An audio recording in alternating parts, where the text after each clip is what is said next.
Malgré ses infirmités, la communauté économique des États de l'Afrique de l'Ouest, CEDEAO, faisait des efforts pour la mise en œuvre de son protocole sur la bonne gouvernance et la démocratie. Cette mesure impose la limitation à 2 du mandat présidentiel qui induit l'alternance à travers les urnes. La stabilité et les atouts économiques de cet espace communautaire faisaient la différence au point d'attirer le Maroc, pays maghrébin qui avait même sollicité son adhésion.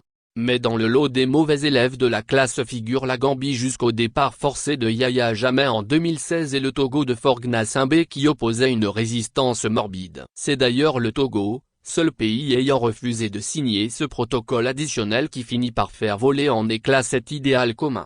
Dans sa volonté funeste de s'éterniser au pouvoir, Gnassingbé a besoin des alliés de fortune. C'est ainsi que les putschs des pays du Sahel en 2020 au Mali, 2022 au Burkina Faso et 2023 au Niger ont été perçus comme du pain béni pour le Togo. Le désordre ambiant s'est installé, il n'est plus question de limitation de mandat, Faure Gnassingbé n'est plus seul. Il est devenu un soutien indéfectible pour les régimes militaires du Sahel. Mais pas que. L'enfant d'Eyadema avait un autre admirateur sur le sol ébrié. Il était déjà dans son second mandat à la tête du Togo avant son arrivée fracassante à la tête de la Côte d'Ivoire en 2011. Mais très vite, Alassane Dramane Ouattara a développé des accointances notoires avec le jeune doyen dans l'intention de faire comme lui.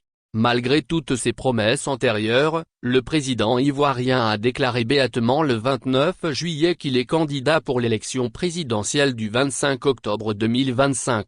À 83 ans, le successeur controversé de Laurent Gbagbo brigue un 4e mandat. Je suis candidat parce que la constitution de notre pays m'autorise à faire un autre mandat et ma santé le permet. Une déclaration qui ne surprend personne au regard de sa proximité avec Faure Gnassingbé qu'il découvre d'ailleurs, il n'y a pas longtemps, comme son neveu.